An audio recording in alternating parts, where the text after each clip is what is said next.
I'm Ozzy Perez. I own Tread Bike Shop. We're located in Inwood, Uptown Manhattan. And we've been here 17 years. We were across the street for 8 years, and we're just completing our 9th year here at the shop where we are now. And we're a full service repair shop. We sell, repair, we rent.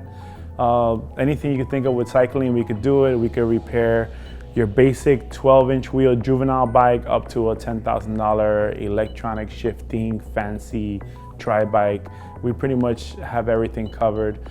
We're not perfect at everything, but we do a really great job. I guess that's why we've grown so much. In the past 6 years, we started renting bikes, and that really blew up because of our location. We're very close to the New York City Greenway, the West Side Trail, which goes all the way down to the World Trade Center. And that's a big deal for people. It's a beautiful ride. And yeah, we're just here, meeting everybody's cycling needs. We take care of regular cyclists, commuters, people who race. And it's been fun. I mean, you're dealing with bicycles. How can it be bad? Yeah, over time, we have changed a lot. We've been paying attention to what's selling, what's not selling. For example, the rentals. We started with like 6 bikes. People were asking, so we said, hey, let's try it.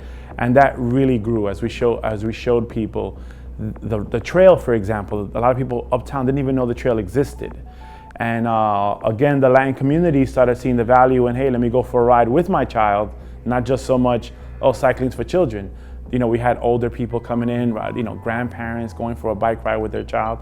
So we grew in from 6 bike rentals to 12 bikes, and now we have about 50 bikes in our bike fleet. We went through tough times, and in tough times, you can't be so rigid in imagining what you want to do and what your business is all about. We recognize that as customers came through the store asking for things that we weren't doing or we weren't offering, we would think, maybe this is a revenue, a way to generate more money. Let's try that. Because if you're really rigid about your thoughts and what your businesses are, you could lose a whole bracket of revenue. So you always have to be flexible. You can't just say, this is what we're gonna do, and that's it. Like if we created our bike shop to be only race bikes, $4,000 to $10,000 bikes, we'd be closed in a couple of years. I heard about SBDC via mail, and then I turned to one of my employees. I remember one of my employees was standing next to me, and I said, hey, look at this. And they said, oh yeah, they came in and they left that before. That's about this. And then I was like, I got a little curious, and I actually told myself, what could they tell me about my business? I've owned it, 15 years at that point, 16 years.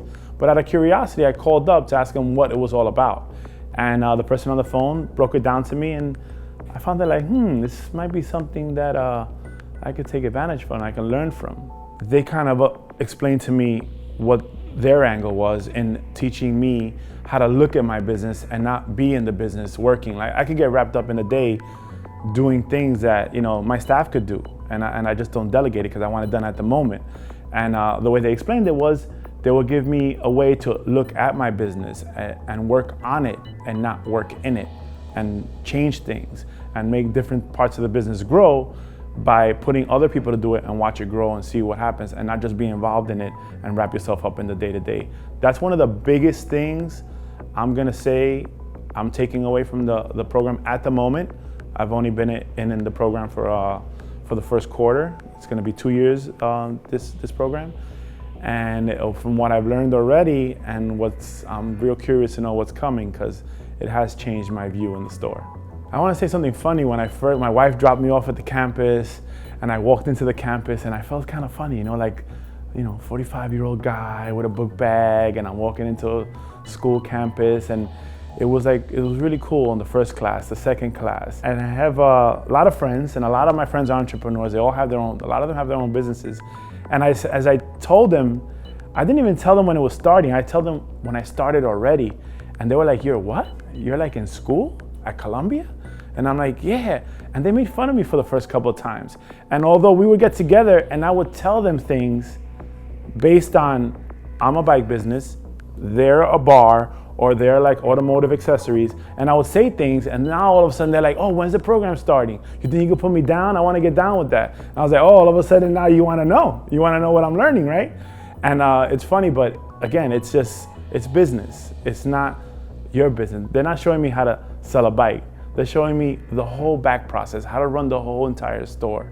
And that's where the biggest value is. That's where I find that I'm so happy to get out of my car and put on my book bag and walk to class and sit there with the staff and with the other businesses. It's very, very cool.